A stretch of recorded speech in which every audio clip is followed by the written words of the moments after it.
Bonjour à tous, bienvenue. Vous voyez, la conversation a déjà commencé entre Thierry Vasser et Pierre Hermé.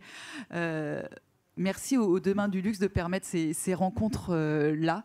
Parce que comme on est une recette, peut-être qu'en sortant, ils vont nous créer une recette à quatre mains, comme ça a pu déjà être fait. Vous avez la chance d'avoir devant vous Pierre Hermé, chef pâtissier chocolatier. Bonjour Pierre Hermé. Bonjour Karine, bonjour à toutes, bonjour à tous. Merci d'être là, nombreux. Et nous avons également la chance d'avoir Thierry Vasser. Bonjour. Bonjour, rebonjour et bonjour à tous et merci de votre présence. Maître On voulait le Stade de France, mais bon. Il était pris. Non, parce que notre dernière rencontre avec Thierry était au Stade de France. Ouais. Pour l'ouverture de la Coupe du Monde de rugby. Donc ça va être un petit peu plus calme, pardon, mais normalement ça va être tout aussi sympathique. Maître parfumeur Guerlain, alors vous voyez, ils ont déjà...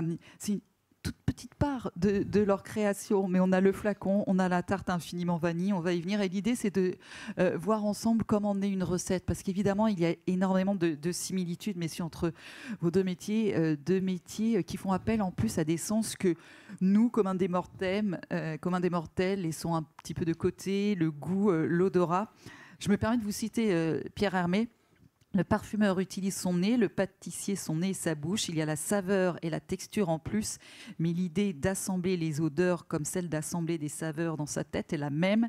On est dans la création. Et je rajouterai un mot de votre part, Thierry Vasser, vous êtes des traducteurs d'émotions, tous les deux. Et c'est bien pour ça qu'on vous a réunis aujourd'hui. Alors, comment on est une recette ? Eh bien, pour faire une recette, une formule, un parfum, il y a l'inspiration. D'abord. Et pour vous, Pierre Hermé, vous avez souvent été inspiré par les parfums, très souvent inspiré par les parfums. On a un peu de temps. Mais non. En fait, il y a plusieurs moteurs. Il y a bien sûr l'ingrédient, mais il peut y avoir un autre moteur qui est l'insatisfaction. Et dans le cas de l'infiniment vanille qu'on a devant nous, c'était l'insatisfaction de... tester l'une ou l'autre vanille qui ne me donnait pas une plénitude du goût vanille. Et donc, j'ai réfléchi et en voyant le bleu Klein lors d'une exposition d'Yves Klein, je me suis dit, il a composé sa propre couleur. Et du coup, ça m'a donné l'idée de composer mon propre goût vanille. Ça, c'est pour la tarte infiniment vanille, c'est tout simple. Mais... Et puis après, c'est souvent les ingrédients. On parlait tout de suite de la rose parce que Thierry m'a offert un petit parfum, un petit flacon de rose bulgare. Je l'ai déjà égaré qui est déjà égaré au fond de la poche. Mais voilà. En fait, normalement, on a préparé une conversation, mais je pense que je vais les laisser discuter tous les deux. Et il disait que chaque fois qu'il allait acheter cette rose, il pensait à moi pour l'Ispahan. À propos oui, parce que c'est une rose qui, en Bulgarie, quand je choisis des lots, je choisis ceux qui sont fruités, litchi, framboise, et c'est Ispahan. Et à chaque fois que je vois un peu le visage de Pierre en sentant les lots de rose, je dis bon, on achète ça, on prend ça. J'aimerais quand même qu'on revienne, Pierre Hermé, au-delà de la tarte infiniment vanille. Vous avez déjà dialogué avec un autre créateur parfumeur qui était Jean-Michel Duriez. On avait sorti d'ailleurs un ouvrage. Et ce que vous me racontiez, c'est que vous me parliez aussi du pamplemousse de Hermès. Enfin, parfois, vous allez vers les parfums, avant de créer celui-ci dont vous allez nous parler, mais vous allez vers les parfums et vous dites qu'est-ce que je peux en faire ? Comment je peux me l'approprier ? Qu'est-ce qui m'inspire ? Oui, en fait, j'ai créé un macaron que j'ai appelé Jardin Pamplemousse et j'ai essayé de reconstituer le concentré pamplemousse d'Hermès en mettant bien sûr pamplemousse, zeste et jus, clou de girofle et muscade. Parce que c'était par pure intuition, je n'ai pas de renseignements sur la composition de ce parfum et je trouvais que je m'en étais un peu approché. Et puis, ensuite, vous parlez du livre Au cœur du goût que j'ai écrit avec Jean-Michel Duriez, qui était ancien parfumeur de Rochas. Et lui, on a fait 3 ans d'échanges à raison de une fois tous les mois pour parler des ponts entre le goût et les odeurs. Et à un moment, il me dit, mais femme de Rochas, les notes principales, c'est pêche, rose et cumin. J'ai dit OK. Et du coup, ça m'a déclenché une envie sur une recette qui s'appelle la tarte audace, qui est pêche, rose et cumin. Mais le cumin juste par petites touches sur les pêches après cuisson. Voilà, donc c'est... qu'est-ce qu'on a? Après, il y a un autre gâteau que j'ai écrit qui s'appelle Rosine, qui est rose et jasmin. C'était plutôt un clin d'œil au premier parfum fait par une maison de couture, par Paul Poiret. Mais c'était un clin d'œil. Je ne pense pas qu'il y ait de relation entre les deux parfums. Mais... En tout cas, Thierry Vasseur, pour vous, l'inspiration, parce que la naissance d'une recette, d'une formule, d'un parfum, c'est l'inspiration. Qu'est-ce qui vous inspire? Ce sont d'abord les ingrédients, les voyages, les... Mais comme pour Pierre, je pense qu'un ingrédient peut déclencher en vous une idée d'aller plus loin et de l'exprimer en parfum. Mais je pense que souvent, c'est des situations, un parfumeur, et j'imagine, qui crée par rapport à sa propre vie. C'est des émotions que l'on a ressenties. Ça peut être un paysage, une musique, une conversation, n'importe quoi. Lorsque vous vous en souvenez, eh bien, si elle vous a marqué, vous essayez de l'emprisonner en flacon. Et en fait, à chaque fois, un parfum, c'est une histoire qu'on essaie de raconter dans notre langage, qui est celui des odeurs. On l'a vu, vous êtes venu avec votre petit flacon, vous nous avez parlé de rose. Tout de suite, on sent que l'ingrédient, il est important aussi. Vous allez sur la trace et de plus en plus, aujourd'hui, on va chercher la quintessence de ces parfums-là. De plus en plus aujourd'hui, je ne sais pas. Enfin, en tout cas, parce que ça fait très longtemps, et mon prédécesseur de la même sorte, que on a nos partenariats agricoles et la transformation des fleurs se fait sur place. Les fleurs, ça ne voyage pas. Donc elles sont transformées en essence immédiatement. Et donc ça nous amène, là je rentre d'Inde, je vais partir bientôt ailleurs, en Indonésie pour du patchouli, etc. Donc ces voyages-là sont avant tout, toute l'humanité que l'on peut mettre dans un parfum existe à travers ces relations de sourcing. Parce que chez Guerlain, on fabrique ce que l'on invente. Comme Pierre, il a son laboratoire, et puis ensuite il faut produire. Et là, Chalimard, qui a 100 ans cette année, bon, happy birthday, on chantera après, eh bien, il faut le reproduire. Donc il faut acheter les matières premières. Et je pense que pour les macarons, c'est exactement la même chose. C'est-à-dire qu'il faut rester fidèle à la recette. Et ça, c'est pas toujours facile. C'est ça. Parce qu'une recette, elle ne peut pas évoluer dans le temps? Si, par la force des choses. Ouais, Pierre Hermé, je vous vois opiner du chef. Si, quand les matières premières sont moins disponibles, quand vous voulez... Tout simplement aussi parce qu'on change d'avis aussi. Ça nous arrive. Ça nous arrive fréquemment de faire évoluer une recette, bien sûr, à notre sens pour l'améliorer, mais c'est quelque chose qu'on fait souvent. Cette question des ingrédients aussi, elle est primordiale, parce que vous disiez, il y a les ingrédients qui sont dans les champs, puis il y a leur transformation, l'extraction. Et ce que vous m'expliquiez, Pierre Hermé, c'est que ça change du tout au tout. Si on transforme la matière... La vanille, par exemple, si vous voulez nous raconter d'ailleurs ce flacon de vanille, ça change du tout au tout. C'est très précis quand même ce que vous allez chercher. Alors, dans la vanille, habituellement dans le métier, on fait bouillir la crème ou bouillir le support et on fait infuser la vanille dedans. Puis il y a quelques temps, on a rencontré un garçon qui est spécialisé dans la vanille. Il dit mais c'est une connerie parce que vous avez ça sent bon la vanille dans la pièce, mais il y a une bonne partie de vos arômes qui sont partis. Et donc depuis, on a changé. Aujourd'hui, on porte le liquide, que ce soit de la crème, du lait ou autre chose, à 70 degrés et on met la vanille infusée et on a amélioré notre extraction de la vanille. Et on essaye même d'aller encore plus loin. On va essayer de travailler sur des infusions à ultrasons. Peut-être qu'on arrivera encore à améliorer notre processus d'extraction, la précision des arômes et des saveurs. C'est un travail que vous faites aussi, j'imagine, Thierry Vasseur, en tout cas avec vos équipes. Alors, l'ultrason, le micro-ondes, le dioxyde de carbone supercritique, on essaie tout pour justement essayer de préserver au mieux l'aspect originel de l'ingrédient. De la même façon, bouillir la vanille dans un support, la distillation, vous faites passer de la vapeur. Donc imaginez le traitement que subissent ces fleurs. Donc effectivement, on peut essayer de trouver autre chose. Et ça, c'est une évolution continue. Mais si on fait changer les formules, moi, on m'a souvent tiré les oreilles en me disant on ne change pas Chalimard. S'il change, c'est parce que la réglementation change ou des choses comme ça. Autrement, on n'a jamais eu envie de faire évoluer les parfums, ils doivent être figés. D'ailleurs, s'il y a un moindre changement, souvent on me rapporte le flacon à la boutique. c'est ça, oui. Les clients le sentent. Mais les gens qui portent le même parfum depuis des temps immémoriaux, depuis qu'ils sont enfants ou que sais-je, eh bien, ils connaissent le parfum mieux que moi.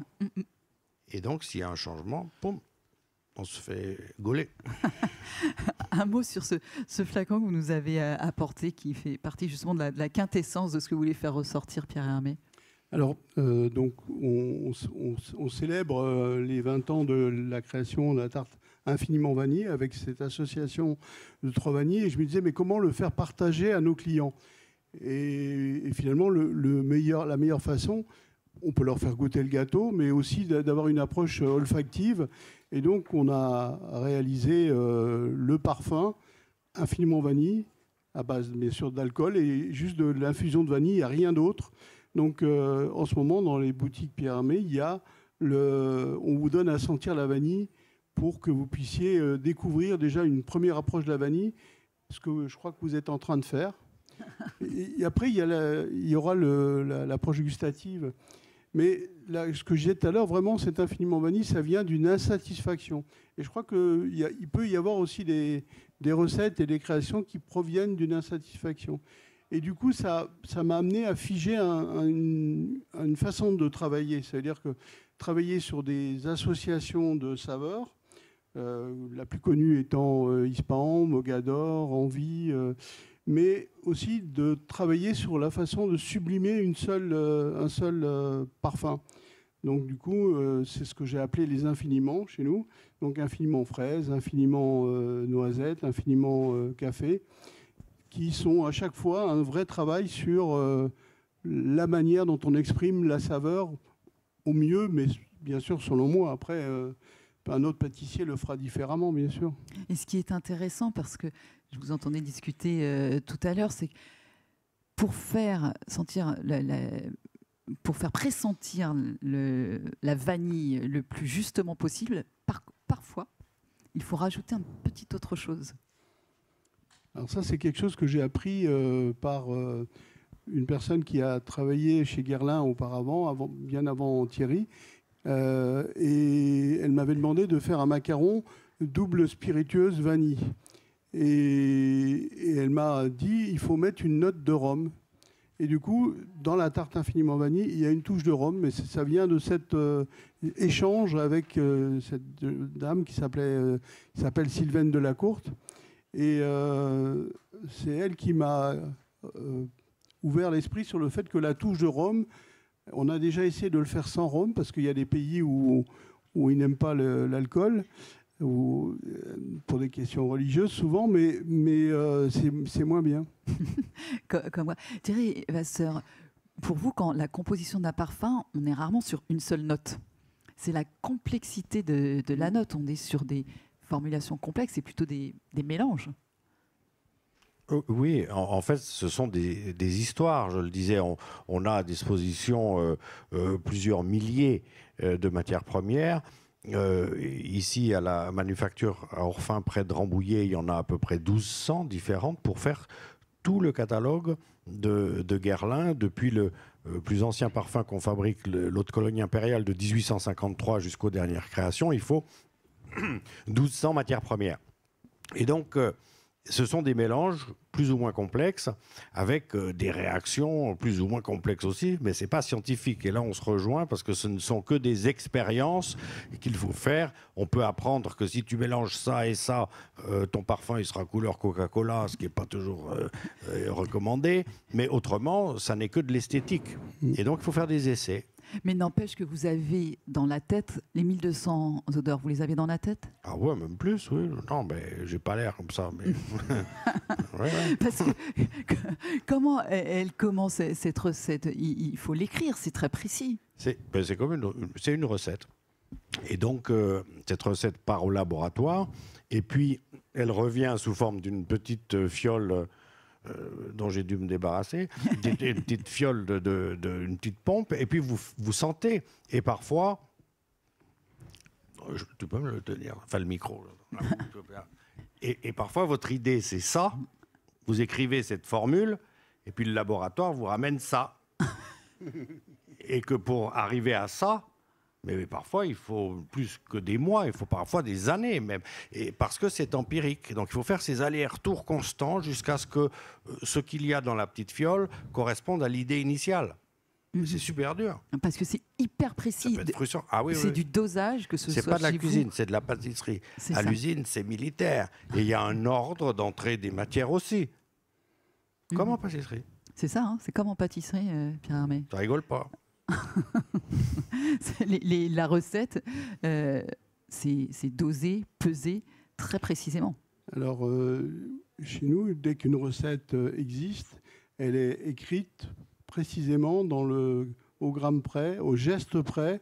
Et aujourd'hui même, on y incorpore dans les fiches recettes des vidéos qui permettent de donner vraiment beaucoup de précision et d'accompagner nos chefs pâtissiers qui parfois sont à l'étranger dans la reproduction fidèle des recettes. Parce que pour le parfumeur, souvent la recette est fabriquée au même endroit, toujours, alors que chez nous, il y a plusieurs endroits où on fabrique la même recette. Donc il faut que toutes les infos soient bien passées.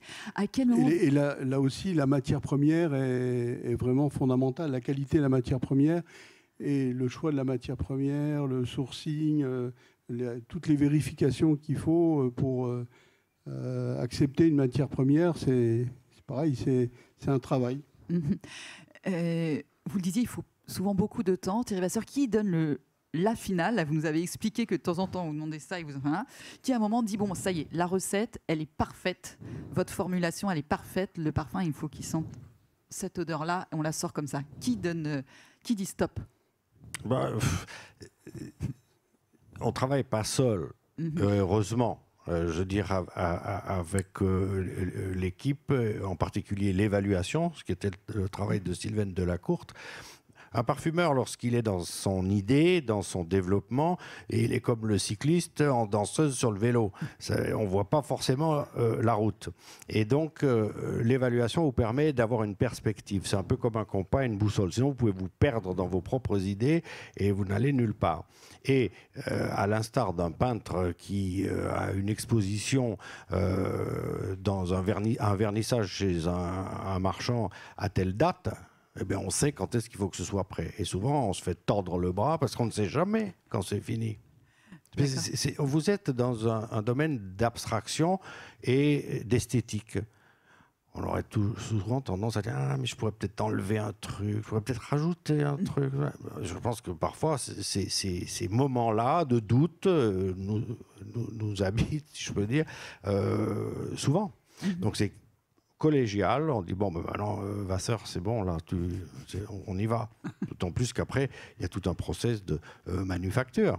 Ouais, c'est ça. Donc, bon. Après, il faut produire. Pierre Hermé, il y a beaucoup de dégustations. Là, on parle d'aller-retour, donc beaucoup de mouillettes, en tout cas beaucoup d'échanges. Vous, des dégustations, évidemment. Alors oui, moi je travaillais avec un petit groupe de personnes, qui est l'équipe R&D, dont vous avez Yann Evano qui est à droite, qui est le patron de cette activité. Et moi, j'écris des choses, des recettes, des dessins. Après, on teste ensemble. Il réalise avec son équipe les produits. On les teste ensemble. Moi, parfois, j'ai une idée précise de la technique, mais après, Yann et ses collaborateurs ont une autre idée. Donc, on essaye et on goûte toujours à l'aveugle. Pour pas qu'il y ait de... Et puis ensuite, on décide de quelle recette, quelle méthode, on adopte, mais on goûte. Mais après, moi, je pars du principe qu'il faut qu'il y ait une personne qui décide. Pas de compromis.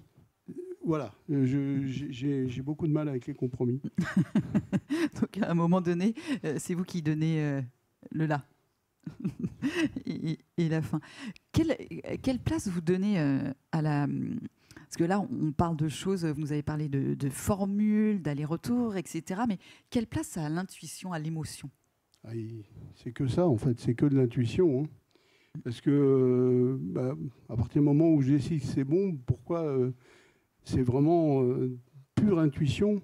Après, j'écoute aussi les collaborateurs qui travaillent avec moi, mais à un moment donné, je me dis c'est bon, c'est top, mais peut-être 3 mois après, j'aurais changé d'avis et je me dis tiens, on peut encore améliorer. Parce que j'aurais réfléchi à une technique, j'aurais réfléchi à un ingrédient, j'aurais découvert un ingrédient, j'aurais discuté avec un confrère qui lui procède autrement. Enfin bon, c'est un développement personnel, permanent, qui n'a pas de fin. Développement personnel aussi, quelque part. Thierry Vasseur, la place de l'intuition et de l'émotion, même quand on est dans une belle maison comme Guerlain, où il y a l'idée aussi qu'il y a une temporalité des parfums, même si vous avez le temps du luxe. Non, mais effectivement, c'est toujours cette intuition qui guide. Et puis après, il y a un moment où il faut croire. Parce que je parlais de doute, mais il faut aussi avoir des moments où l'on croit, où l'on sait. Et ça, c'est difficile. Mais souvent, on me dit, mais comment on fait des succès comme, je ne sais pas moi, Chalimard, pourquoi il a 100 ans, j'y suis pour rien. Ou la petite robe noire, ou que sais-je. Mais on ne sait pas. On a eu une intuition, on l'exprime, après on croit. Et puis après, c'est tout de même le public qui choisit si c'est un top ou si c'est un flop. Et puis Dieu sait si dans ma vie, j'ai fait plus de flop que de top. Mais ça, on ne fait pas exprès. Le plus beau top? Ça dépend. Est-ce que c'est au niveau de la machine à sous ou est-ce que c'est... Parce qu'il y a des choses que l'on crée qui sont plus personnelles et qui rappellent des moments. Parce qu'à chaque fois, puisqu'on raconte une histoire, c'est un moment de votre vie que vous mettez en flacon. C'est une rencontre ou c'est quelque chose. Donc, les tops personnels ne sont pas forcément toujours des grands succès commerciaux. Je sais pas, moi, quand je suis arrivé, j'avais fait Idylle, qui porte bien son nom, mais je ne crois pas que c'est un succès commercial. Mais je pense qu'il a une naïveté, ce parfum, qui correspond à la mienne lorsque je suis arrivé en disant après Jean-Paul Guerlain, il y a Jean-Paul II, je suis le pape de la parfumerie, je fais ce que je veux. Puis bon, après, on est dans une maison qui est bientôt bicentenaire, on ne fait pas toujours comme on veut. Et la plus grosse réussite commerciale? Je sais pas. Ok. Non, enfin, je me déguise comme ça pour avoir l'air sérieux, parce que j'ai beaucoup d'âneries, et puis souvent ça aide à faire passer, mais je suis pas très... le chiffre est nombre, donc je sais pas. Bon, en tout cas, parmi les plus connus. Pierre Armé, on parle beaucoup des... Alors, effectivement les infiniment vanilles, mais ce dont on parlait, c'est cette association de la rose. Le nom m'échappe à l'instant. Ispahan, bien sûr. Est-ce que ça reste le plus connu, le plus réputé, le plus demandé? C'est une association de saveurs fétiches de la maison. Et tout ce qui s'appelle Ispahan, donc comment je travaille? C'est-à-dire que j'ai composé le gâteau. Ensuite, j'ai eu l'idée de faire un cake, j'ai eu l'idée de faire le macaron, j'ai eu l'idée de faire la glace, le sorbet, le bonbon chocolat, le latte Ispahan. Enfin, on a même poussé jusqu'au ceviche, donc salé, Ispahan, et qui est vraiment super bon, super génial. Et donc tout ce qui s'appelle Ispahan fonctionne. Mais le premier gâteau que j'ai fait, qui s'appelait Paradis, qui était juste rose framboise, je l'ai fait pendant 10 ans, on en vendait à toutes les morts d'évêques. Et puis, mais j'ai toujours considéré que c'était un gâteau important. Et puis, en 97, j'ai eu envie de remettre en question ce gâteau. Donc, ça confirme ce que je disais tout à l'heure sur la remise en question. Et j'en ai fait l'Ispahan parce qu'entre-temps, j'avais découvert que le litchi avait des parfums de rose. à travers le vin, le Gewürztraminer, qui a des parfums de litchi et de rose. Et puis, je l'ai mis en vente dans une célèbre maison verte pour laquelle j'étais conseiller. Et puis, on ne le vendait pas des masses non plus. Et le jour où j'ai ouvert la boutique Pierre Hermé rue Bonaparte, c'est devenu le produit fétiche de la maison. Iconique. Et ça ne s'arrête pas. Donc, il y a la patience aussi qui est important. Et aujourd'hui, on a un gâteau que j'ai créé il y a quelques années qui s'appelle Estella, qui, à mon avis, va suivre le même parcours. C'est-à-dire que c'est un gâteau qui est un peu particulier parce qu'il a des composants très nature. Ça veut dire c'est blé noir, praliné au pignon de cèdre, une gelée avec de l'ivèche, menthe, sauge et coriandre.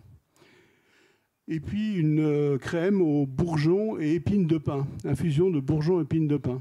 Et du coup, c'est un gâteau qui est très très peu sucré, mais qui a des parfums incroyables.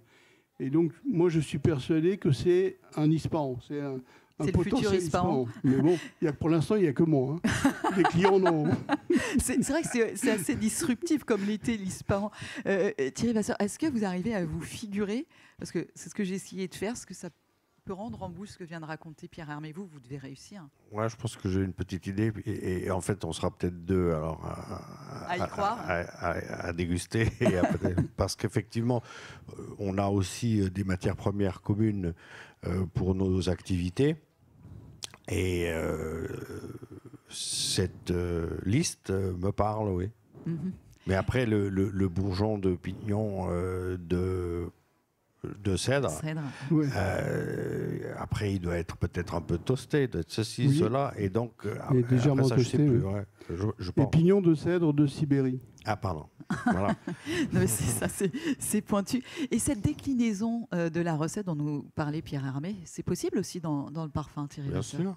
Ouais. Pour autant qu'on puisse imaginer avoir des quantités suffisantes de pignons de cèdre de Sibérie, parce que le problème, c'est que lorsque l'on distille ce genre d'ingrédients pour en faire une essence, il me faut des kilos et des kilos d'essence pour faire un parfum, et les rendements de ces matières, imaginez-vous la rose bulgare dont on parlait tout à l'heure, ou la rose, il me faut en moyenne, ça dépend des années, mais une moyenne de 3,5 tonnes de fleurs pour faire 1 kilo d'essence.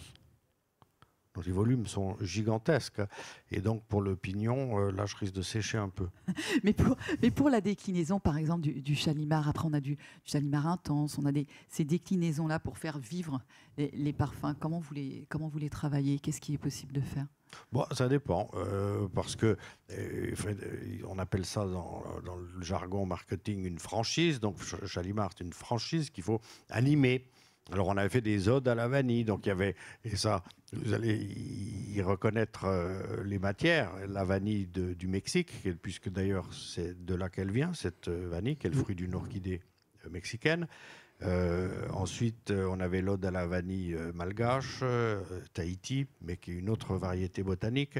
Et donc, on peut imaginer, puisque c'est un parfum très vanillé, avoir ces activités. Il n'empêche que le Chalimard originel existe toujours, et puis qu'après, si on a des coups de foudre pour des avatars, eh bien, tant mieux. Ouais. Mais Karine, vous avez utilisé un mot pour les parfums, c'est décliner. Moi, c'est un mot que je n'utilise jamais parce que ce n'est jamais des déclinaisons. Parce que lorsqu'on fait Ispahan dans un macaron, lorsqu'on fait Ispahan dans un bonbon au chocolat, dans un cake, c'est une vraie réinterprétation de l'association de saveurs parce que les supports, les textures, les saveurs jouent différemment. Donc c'est une vraie réinterprétation. Et en plus, dans le mot de déclinaison, il y a le mot déclin que j'aime pas du tout. Pardonnez-moi, alors, mais vous avez raison, parce qu'effectivement, il y a l'essence de départ, la matière, les ingrédients de départ qui ne vont pas se comporter de la même manière selon qu'on est sur une crème, selon qu'on est sur un macaron, une glace. Comment on les cuit, pas cuit. C'est vraiment une réinterprétation parce qu'on est obligé de repartir de zéro quasiment. Je suis assez étonnée, et c'est marrant, sans vous concerter, on en avait parlé, mais on est parti sur de la vanille. Et en 2025, je croyais que, et on parle beaucoup de vanille, je croyais qu'il y a des périodes comme ça, il y a des moments où il y a des senteurs, des parfums, des ingrédients qui reviennent plus souvent, il y a des moments où c'est plus le cuir, il y a des moments où c'est plus le frais, etc. Et donc, est-ce que la vanille, est-ce qu'on est dans une ambiance un peu plus, on a besoin de cette manière enveloppante un petit peu? Alors, je sais pas, Thierry, vous qui suivez un petit peu... Est-ce qu'il y a des tendances comme ça? Oui, mais les tendances, on les voit, mais on n'est pas dans la même dynamique que la mode, puisqu'on est en pleine Bien Fashion Week, où il y a un renouvellement permanent. Là, nos cycles sont beaucoup plus longs, et on peut voir ces tendances dans le rétroviseur plutôt que d'avoir des prévisions.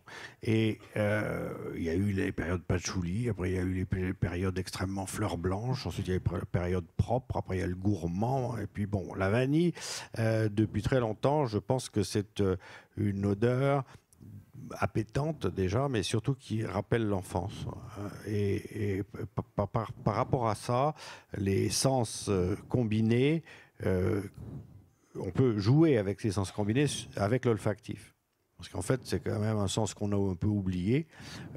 Pour survivre aujourd'hui, il vaut mieux regarder avant de traverser la route ou d'écouter s'il y a un bus qui passe. En revanche, sentir le mammouth au creux de la caverne, c'est plus rare. Donc c'est un sens qui a un peu disparu, mais et qui n'est pas très étudié. En revanche, il y a des traces qui sont très profondes en nous, et cette vanille fait partie des éléments qui rappellent et qui est très positif dans l'esprit des gens. Donc la vanille, elle est souvent associée partout, dans beaucoup de parfums, plus ou moins dosés, bien sûr. Dans la salle, qui est-ce qui aime la vanille? Surtout avec la proposition que vous venez de leur faire, là, bon. je pense que tout le monde succombe à la vanille. Alors, surtout la vanille comme ça, avec des gousses de vanille naturelles, ça parle à tout le monde, ça touche tout le monde. Et dans les best-of de la maison, il y a Ispahan, il y a Infiniment Vanille. Il y a d'autres, mais par exemple, quand on me parle de macarons, une personne sur deux me parle d'un macaron qui s'appelle Mogador. Mogador qui est chocolat au lait, fruit de la passion. Donc c'est tout simple, mais c'est un dosage qui fonctionne bien et qui plaît à beaucoup de gens. Qui plaît à... Et donc Mogador est pareil, un des parfums fétiches de la maison. Là, j'ai parlé parfum, donc je n'ai pas fait exprès. Ouais. Une des saveurs fétiches. C'est un petit peu ça, parce que de même que c'est Francis Kurjan qui nous expliquait ce matin que pour sentir, il nous expliquait qu'il fallait faire un... Alors, vous allez me dire si j'ai bien retenu Thierry, ou si vous faites de la même façon, qu'il fallait inspirer, mais c'était très rapide, et hop, il fallait déguster après, il fallait se faire sentir dans tout. C'est pas uniquement le nez. Je sais pas, je dois être un peu comme Beethoven, un peu sourd de la narine, parce que moi, il m'en faut beaucoup. J'ai une mouillette sous le nez et puis j'y vais. Et d'ailleurs, je crois que vous avez toujours une mouillette dans la poche. Moi, à chaque fois que je vous croise, vous avez toujours une petite mouillette, un petit truc. Ah bon? C'est vrai. J'ai toujours des fioles et des mouillettes, ouais. Toujours. Comment on entraîne comme ça? Comment on arrive à votre... Parce que vous nous disiez, hop, un dessin, vous écrivez la formule, tout est dans le cerveau. Il faut combien d'années d'expérience pour ça? En fait, nos métiers sont des métiers, bien sûr, le métier pâtissier est un métier manuel, mais c'est aussi un métier de culture. C'est-à-dire, plus on connaît les ingrédients, plus on les a découverts, on connaît toutes les facettes des ingrédients. C'est pour ça que j'encourage toujours les jeunes pâtissiers bien sûr, à apprendre chez leur maître d'apprentissage, mais à faire un travail par eux-mêmes pour connaître tous les ingrédients, les techniques. Enfin, plus on connaît, mieux on est capable de se projeter et d'imaginer des associations de saveurs ou de se projeter dans la création d'un gâteau, d'un macaron, d'une glace. Parce que souvent on pense qu'on fait plein d'essais et finalement on a choisi un. Et en fait, moi, j'aime pas travailler comme ça. J'aime bien qu'on parte d'une idée et puis qu'ensuite, cette idée, on l'améliore, parce que entre ce qu'on a en tête, la technique qu'on utilise, la recette qu'on utilise, l'ingrédient qu'on utilise, il y a un décalage. Mais on va rarement au-delà de 4-5 essais, non, Yann? Max 6, ouais. Oui, parce qu'on a buté sur l'association rose-bergamote. Et c'est ça hein, auquel vous faites référence. Mais rose bergamote, on a vraiment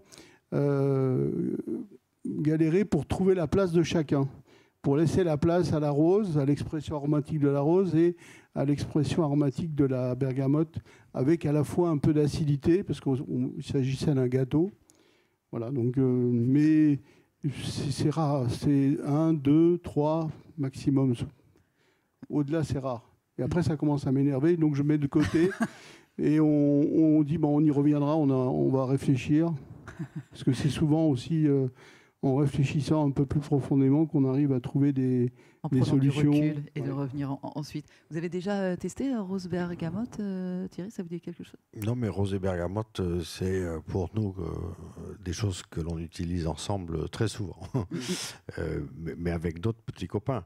Mais effectivement, le dosage, justement, ça fait partie de ces essais. Alors, il y en a un peu plus chez nous, mais c'est un métier d'expérience. Et comme Pierre le disait, il y a l'expérience personnelle qui compte par rapport à la reconnaissance et la connaissance des matières premières, parce que ça rentre dans un domaine personnel.